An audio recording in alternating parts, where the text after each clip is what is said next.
Now we're going to jump into the fire breaks, a little 101 on fire breaks. So what is a fire break? It's just a barrier or a boundary to control your fire.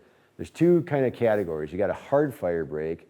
What a hard fire break is a surface that won't burn, that's not combustible. And it could be this concrete floor, it could be a road, it could be gravel, any kind of mineral soil, plowed field. And I also throw really green lawns into that category. They're just not gonna burn. Don't be fooled. It doesn't mean that fire can't jump over a hard fire break. So even with a hard fire break, you might have a walking path, all right? That's just down to dirt. That's a hard fire break, but it might not be adequate at all because it's only a foot wide. Okay, so versus a soft fire break is meant to reduce the ability of the burn to get across it, not eliminate it. And the best example there is a mowed fire break. Much less fuel, much less combustibility. It'll slow your fire down, but it may not stop it. But it gives you the opportunity to control or catch or manage that fire. So the example of a hard fire break would be a water or wet area or mineral soil, previously burned area, green lawn. A soft fire break can be any number of things, but often is that mowed area or that same green lawn 2 months later in August or September when it's brown and dry. Might now be a soft fire break. It might burn across it, but it'll burn slower. Crop residue kind of falls in that category. Grazed pastures, dormant lawns, etc. Anything that can burn, but it's got much less fuel than your target area is a soft fire break. Here's an example of a hard fire break, which is the Big Sioux River, which is just west of us here. A creek, a well-flowing creek. Now, this is a hard fire break, but is it adequate for the type of fire that we intend to either light off of it or run at it, okay?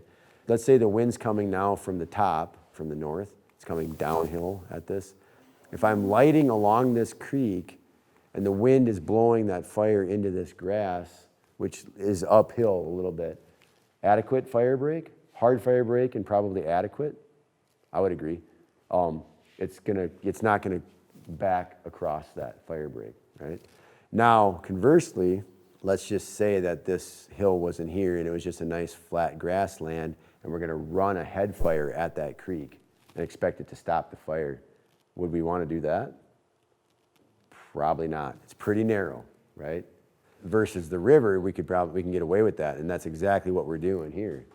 But you're not gonna get away with that necessarily here. Or you might, but I wouldn't count on it.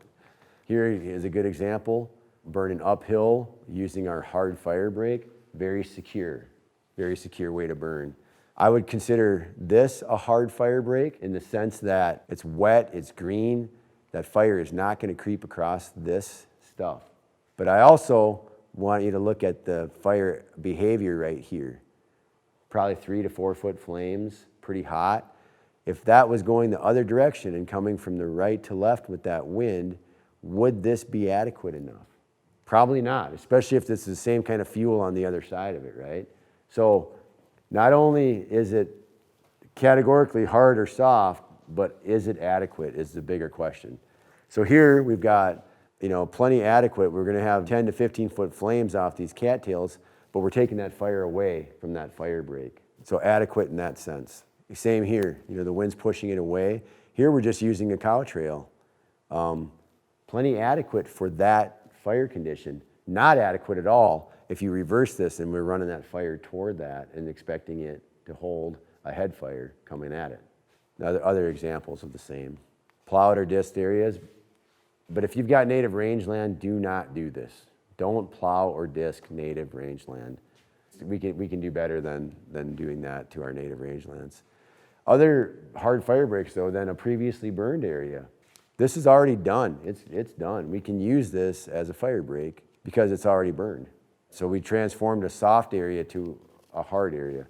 Here's a greener grassland. It can be considered a soft fire break. Let's say that this was next to standing 8 or 9 year old CRP with just a bunch of old dead stuff in it, right?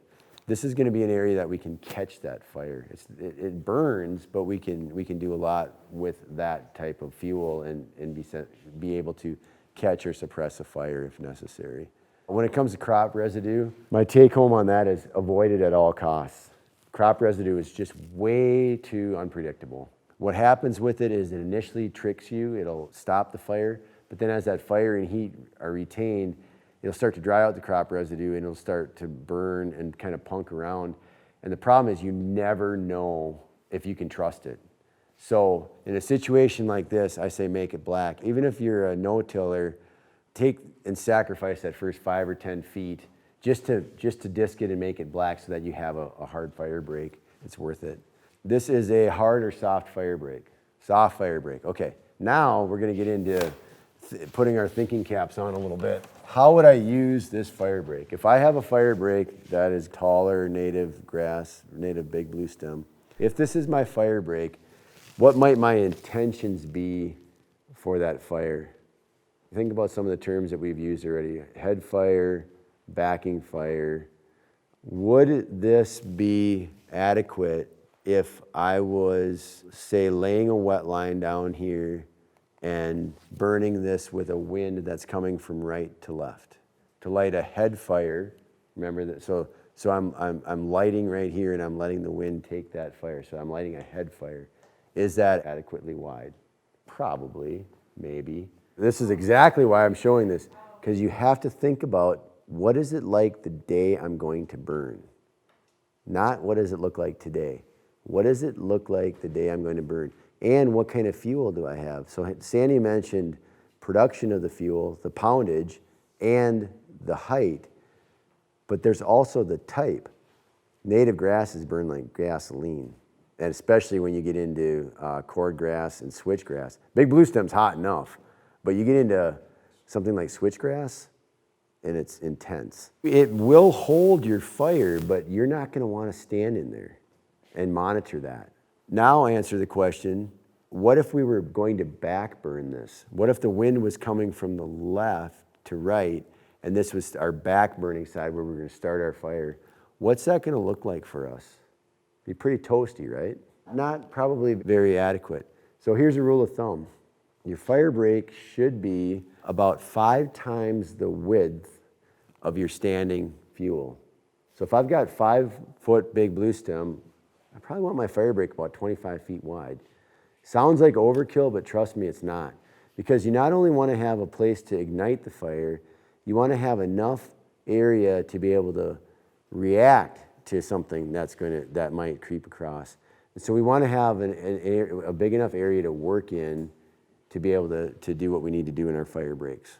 So this is a good example of the heat. This fire break was very similar to the last one.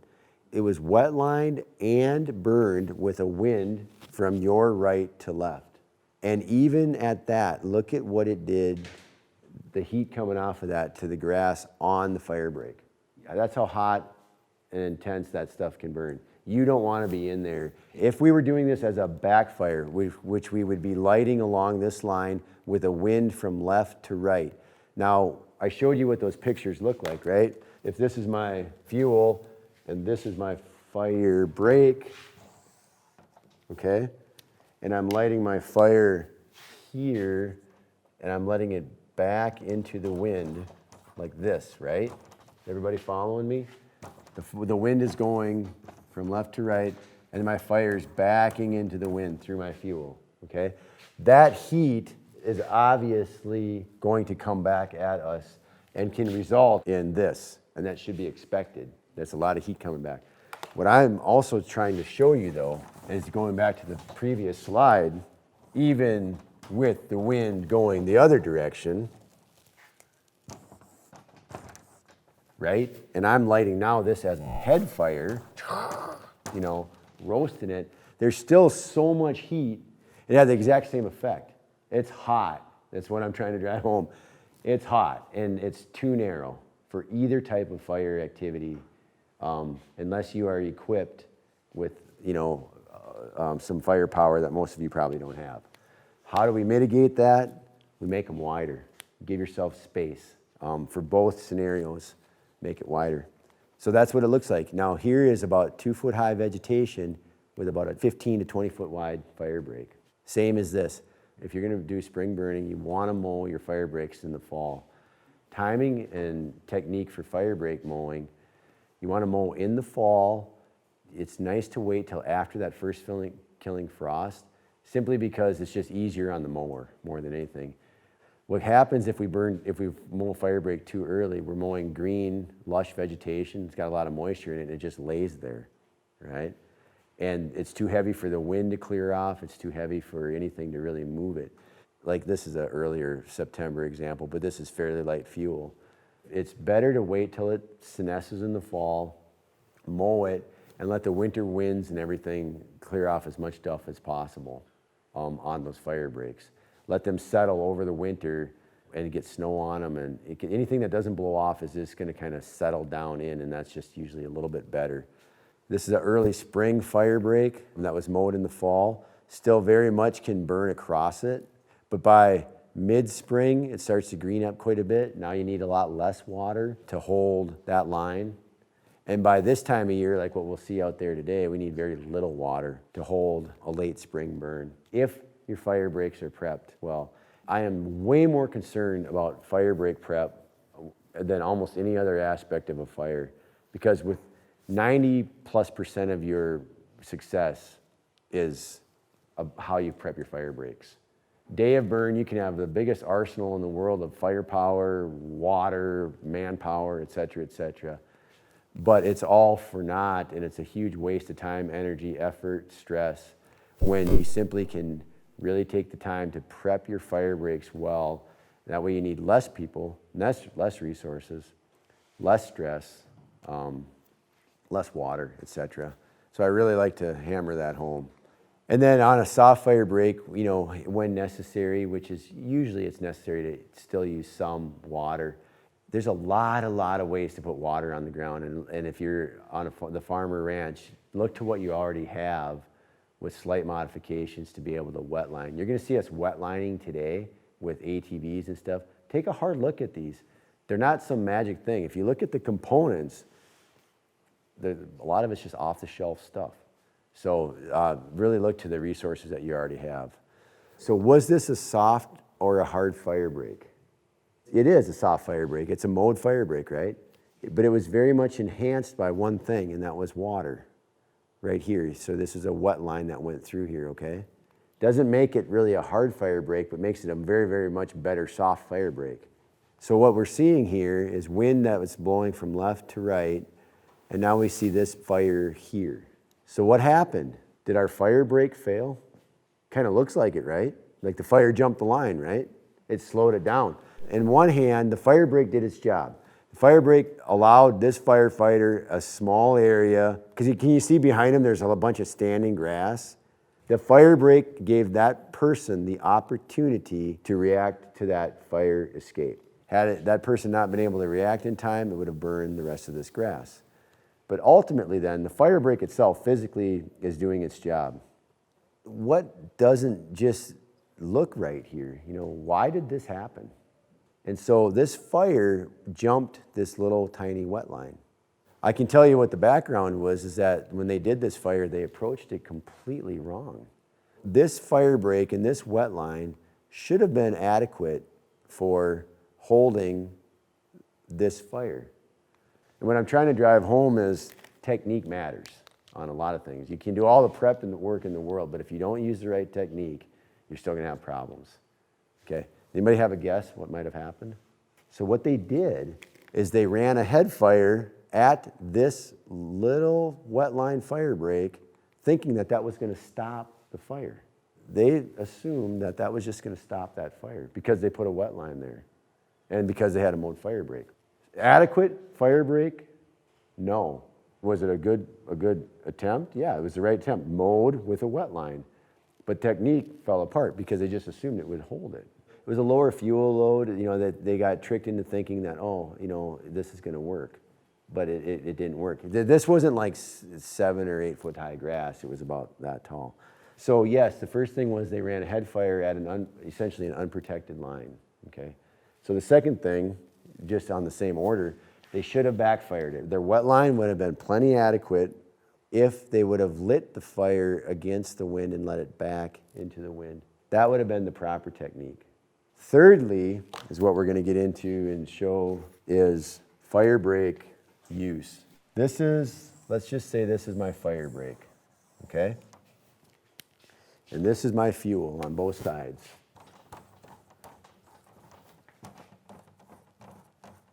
Okay, and I'm going to burn, this is my target unit, okay, this side, and my wind is blowing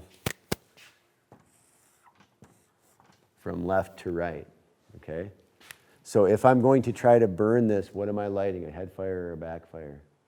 A backing fire at that point, right? Okay, so everybody's on the same page with that.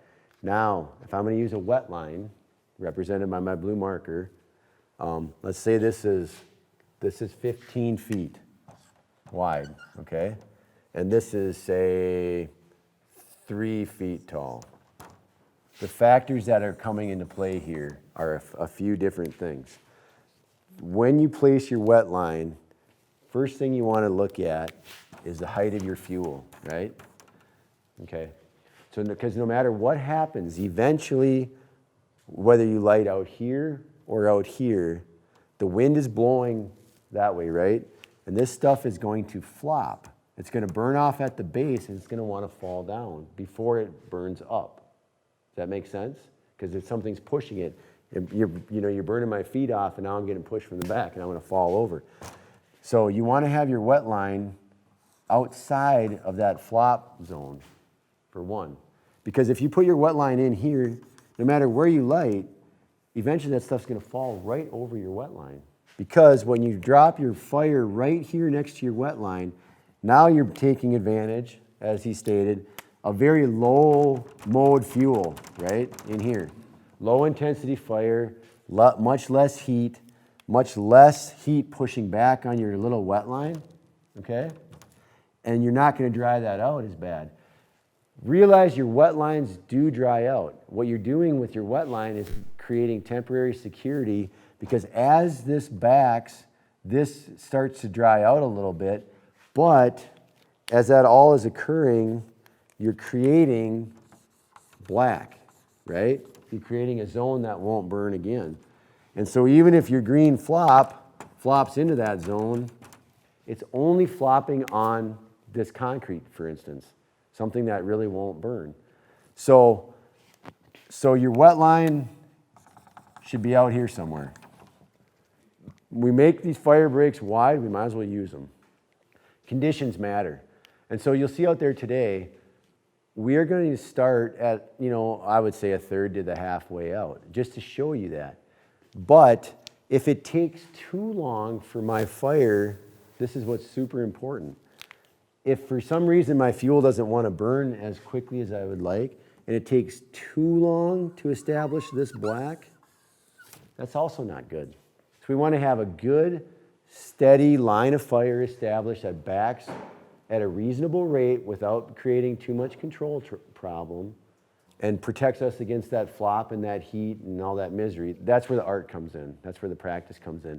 And yesterday throughout the day, we started out here, and as the cool of the evening came on, we were laying wet lines right next to the fuel again, because we had shorter fuel, cooler conditions, and our wet line were holding just fine, and we didn't have to babysit them.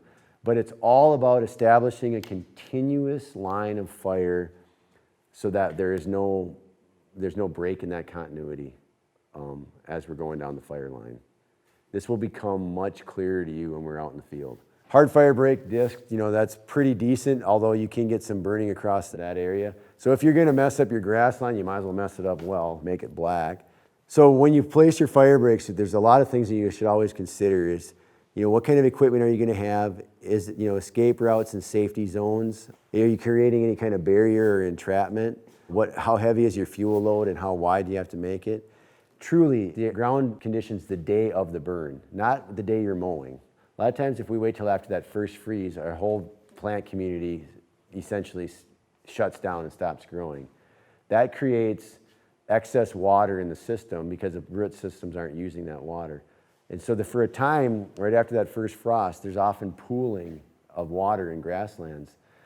We can't be tricked to think that water is necessarily going to be there in the spring.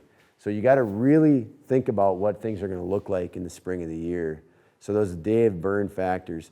And then your ignition and your smoke. Like, how am I designing this unit? What do I really need to avoid as far as smoke and how I'm going to light it, etc. So what can we use? Just about anything. Rotary mowers, gyro mowers, flail choppers work really well. Mounted ones work great. Obviously, cornstalk choppers could work, but all of these things struggle in really green vegetation. This is what we call the Moasaurus. This is an old forage harvester. These were common kind of east of here back in the day. This is a flail with a blower. It really doesn't do great with rocks, but if you're in a non-rocky area, this actually works pretty well. The whole idea is to move that, as much of that litter and that fuel that you cut off of the fire line as quick as you can. And this is where we get down to our crazy lady with her lawnmower out there. You look like a fool, honestly, but you can do this with confidence because it is so vitally important to have clean fire breaks. And the idea here is that you got to do the rough cut with something bigger. And this is really hard on lawnmowers, don't get me wrong, and you got to make several passes. So knowing all of that, going back to our drawing here, if I'm going to really do this with a lawnmower, I want to have as clean as I can next to the fuel intuitively, but I'm going to be much better off concentrating my efforts right out here in the middle, doing 2 or 3 or 4 passes that I can right down the middle, creating that spot for my wet line to go, because this is my flop zone anyway, right? It'd be nice to have that fuel out of there, but practically speaking, that's a lot to ask of my lawnmower. So I'd rather mow wider with my rough mower, give myself extra space, and take my lawnmower right down the middle and really concentrate on that. And it what it creates is kind of what we call a stepped fire break. You've got your tall fuel, and then you've got your rough cut fuel, and then you've got your really nice manicured area where you did your lawnmower so that you can still lay that wet line and let that fire back off. Various different types of lawnmowers. That's a Toro. Again, timing, you want to, if you can do it in the fall, having that snow cover and having that winter wind blow is really good. So after the killing frost, when your vegetation goes dormant, chop it as finely as you can. It's easier to travel over frozen ground, but again, that's a really good point. If you're mowing your fire breaks when the ground is frozen, think really critically about, will that area carry equipment in the spring when the ground is moist or saturated? You might be able to get it by with a tractor, but are you going to be able to get, say, a pickup around that? Or do you need to get a pickup around it? And if so, go a little higher up on the slopes so you don't end up with stuck vehicles. And then avoid green heavy vegetation if you can.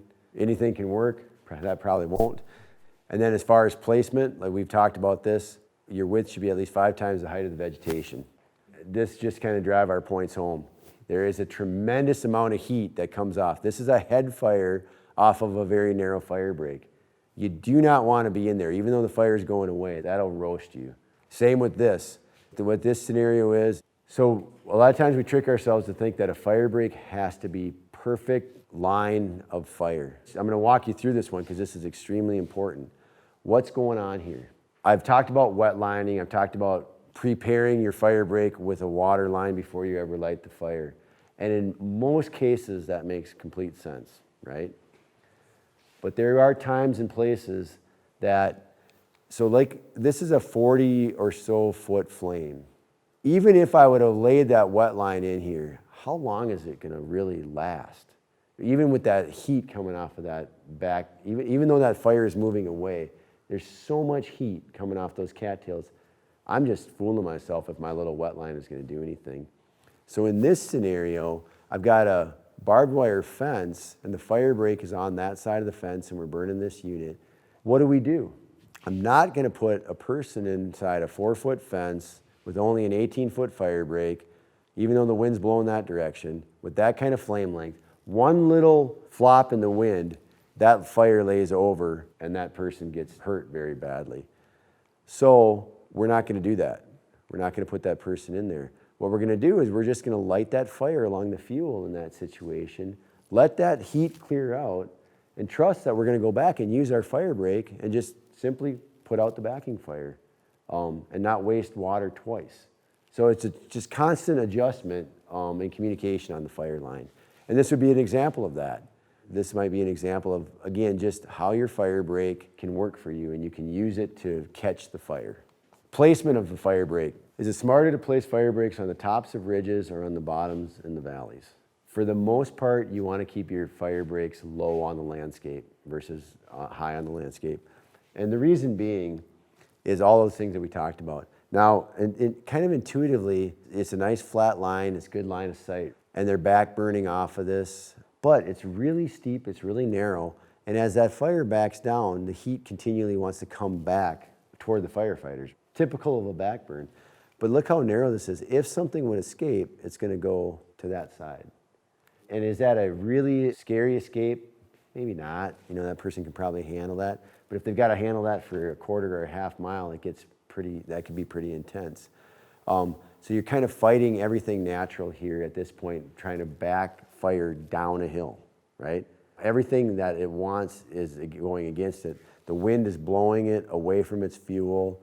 It's trying to back downhill against the heat wants to come uphill. So everything's backwards. Now, if we could have kept that fire break down here on the bottom of the slope or maybe mid-slope, but mid-slope is dangerous because you're tilting, the fire would have naturally run up that hill. Now, you get to Lori's question though, but what if there's another hill right here? What if it's really a really steep valley, right? Now you got to make a judgment call. Is it so steep that if something jumps, it's just going to jump to the hill behind me and run up that hill? You know, so it's really a judgment call. But generally speaking, I go back to the caveat that says I want fire to go where it naturally wants to go on its own, and I want that to be within my plan. So if it's going to want to run uphill anyway, I'm going to try to give it. You know, I'm not going to fight that if I don't have to. I'm going to let it run uphill, establish black as quick as I can, and move on. If I would have had a cow trail or something here, if this was my fire and I had a really good cattle trail, which I'm not sure that good cattle trail is on a side slope. I mean, you don't want to be, if you have that kind of cattle trail, you're probably not going to have any fuel to burn anyway, but if you had something to work off of, maybe mid-slope. But mid-slope fire breaks tend to be kind of a bad idea. So you want to pick the top or the bottom. I think it really matters what your fuel is at the top of the slope versus the bottom of the slope. This kind of part of the country, sometimes you get at the bottom of the slope, you can start getting into cattails and other really heavy fuels that will burn really hot, and you also run into wet areas that can be really tough to mow through or get equipment through. And so to some extent, working from the top of the hill keeps you away from some of those things, maybe gets you in lighter fuels, versus like the example you have there, I can't tell for sure, but it almost looks like you get down into a woodland at the bottom of the hill. Woodlands are, at most times of the year, a really good fire break, actually. They don't burn through them very well, especially as they start to green up. And in that case, you know, using that woodland or what's on the bottom of the hill can be a really effective way to simplify. And so it does matter, like, where can you get machinery? What's your fuel? If it's continuous fuel, top of the slope, bottom of the slope, yeah, I think you're right on with using the bottom of the slope. But I do think that's where it depends, right? You got to take all of that into consideration. Where do you have permission to burn? You know, can you burn off the bottom of the slope or the top of the slope? Sometimes bigger is better. Sometimes all of these decisions can even be avoided by maybe backing further away. And then you get in, so like, could I even avoid all of these slope issues together if I could go onto my neighbor's land 100 yards or something? And so those are all really fair questions to ask, you know. And we're going to talk a little bit about things that are inside your unit that are going to make you want to back your fire break off anyway. But that's where the paradigm, like, can you ask that neighbor? He's like, gosh, if I would just go on to Jenny's land 100 yards, all of this gets better and gets easier. And sometimes you can have that conversation very simply by allowing me to do this, I protect both of us, you know, very well. And oftentimes people are pretty receptive to that. Putting fire breaks or burning on edges, now we're going to kind of get into some things to avoid. This is something to avoid. Like, these are cottonwood trees, and cottonwoods are notorious for down branches and stuff. So even though this is a nice fire break and it really works well, We had a hard time walking away from this fire because we had down branches and burning woody material right next to our fire line. So then you got a mop-up mess. So what would have been smarter in this scenario? Like, what would have been a better idea? What's to the right? That's my neighbor, just what I just talked about. That's Jenny's land. Jenny notoriously overgrazes. I don't have to tell her that. I just have to ask her, hey, do you mind if I use your pasture? Because then we could have just burned across all this stuff. And look, I mean, look at that. Like, that's a great fire break. And then all these trees and stuff don't really matter. Ultimately, that's there anyway, right? So ultimately, there's not a huge security risk here anyway, because it's probably not going to burn through her stuff. But probably not as much different than will not. And so I would have much rather used this, made this black, made sure that it's not going to cross her pasture, and then let this woody debris do what it's going to do. When you've got things, what we call jackpots of fuel, like this is a buffalo berry thicket, and this is in western North Dakota, I don't want to have my fire break next to that, just for the same reason that we just talked about here. So I'm gonna back off that if at all possible, 50, 100 yards. And the take home here is a short take home. Buffer anything that's going to burn for a long time or really hot, buffer it with something that's going to burn very quickly and get cold. So when we talk about I'm not going to go into, this is fire jargon, but 1,000-hour, 100-hour, 10-hour, and 1-hour fuels, all right? Grass is a 1-hour fuel. Basically, it burns up and it's done. Small sticks and twigs are like a 10-hour fuel. They'll burn for about 10 hours. Logs, you get into, logs about this big are 100-hour, and logs this big are 1,000-hour. Meaning that's how long it's going to take for them to burn out and completely. So if I've got 10 and 100-hour fuels in here, I'm going to buffer it with 1-hour fuels. Get it done. That way I can walk away and move on from that. It's just about design. Here the decision was made, like, why are we fighting a fire here when all we have to do is use a crop field? It just doesn't make any sense. So use what you can. Here we got disked and black, so now that unit's fairly easy. So now, the reason I show this is I've seen time and time again, and it's funny because people get into their zone, right? Literally would lay a wet line along this to burn this grass. Why, right? But sometimes you just get in the zone and get in the mode, and that's how you burn. And by the time you're done, you realize, oh gosh, we could have just used that. Makes that burn way faster, way safer, and less time that fire's on the ground.